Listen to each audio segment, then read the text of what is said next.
ప్రకటించడాన్ని చూస్తుంటే హాస్యాస్పదంగా ఉందని తెలియజేస్తున్నాను. టీఆర్ గారు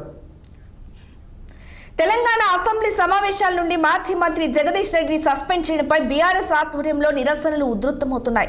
గులాబీ పార్టీ వర్కింగ్ ప్రెసిడెంట్ కేటీఆర్ ఆదేశాల మేరకు హైదరాబాద్ మలక్పేట్ పరిధిలోని నల్గొండ క్రాస్ రోడ్డు వద్ద నేతలు కార్యకర్తలు ఆందోళనకు దిగారు.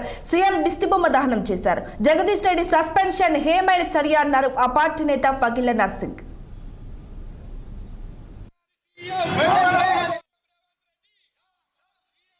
సంఘటన అసెంబ్లీలో మన జగదీశ్వర్ రెడ్డి గారి మీద సస్పెన్షన్ ఆర్డర్ మన స్పీకర్ గారు పెట్టినందుకు దాని గురించి ఈ నిరసన వ్యక్తం చేస్తున్నాం. ఇక్కడ మన మలక్పేట్ కాన్స్టిట్యున్సీలో కేటీఆర్ పిలుపు మేరకు మేమందరము మలక్పేట్ కాన్స్టిట్యున్సీలో సీఎం దిష్టిబొమ్మ దగబెట్టడం జరిగింది ఈరోజు.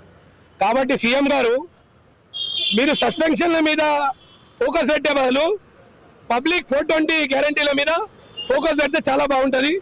ఎందుకంటే ఆ 420 మీద మీరు గ్యారంటీల మీద ఫోకస్ పెడుతున్నట్టు లేదు. ఎందుకంటే మీరు 420 కదా, సూట్ కేసులు మోసేదాని మీద, బ్యాగులు మోసేదాని మీద ఎక్కువ మీరు ఫోకస్ చేస్తున్నట్టున్నది. కాబట్టి మీరేదైతే హామీలు ఇస్తున్నారో రైతుల గురించి అవి నెరవేర్చామని చెప్పి జగదీశ్వర్ రెడ్డి గారు అడిగినందుకు మీరు ఒక సస్పెన్షన్ పెట్టిరు. దళితులను కించపరిచినంటే దళితులను కించపరిస్తే తెలంగాణలో ఎంతో మంది ఆంధ్ర తెలంగాణ దళితులు ఎంతో మందికి కూడా కేసీఆర్ గారు పెద్ద ఎత్తులో ఆయన న్యాయమే చేసిండు. కాబట్టి ఆయన ఎప్పుడు ఏ రోజు దళితులను కించపరచకుండా మాట్లాడాడు. ఈ రోజు మీరు ఏదో బహానా పెట్టుకొని దళితులను కించపరుస్తున్నారని చెప్పడము ఇవన్నీ మీరు మంచిది కాదు. ఏవైతే మీరు హామీలు ఇస్తున్నారో ఫస్ట్ హామీలు నెరవేర్చండి.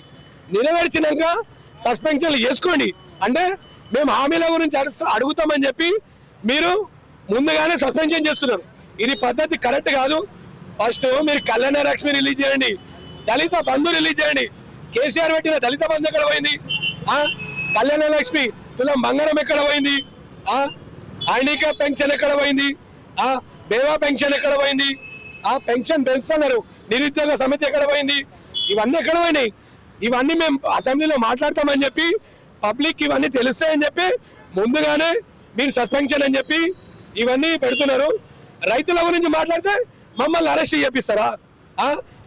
సీఎం గారు ఒకటి గుర్తుపెట్టుకోండి, రేవంత్ రెడ్డి గారు, మీరు పనిచేసేది మీ పార్టీ వర్కర్ల కోసము, మీ తమ్ముళ్ళ కోసము, మీ అల్లుళ్ళ కోసము.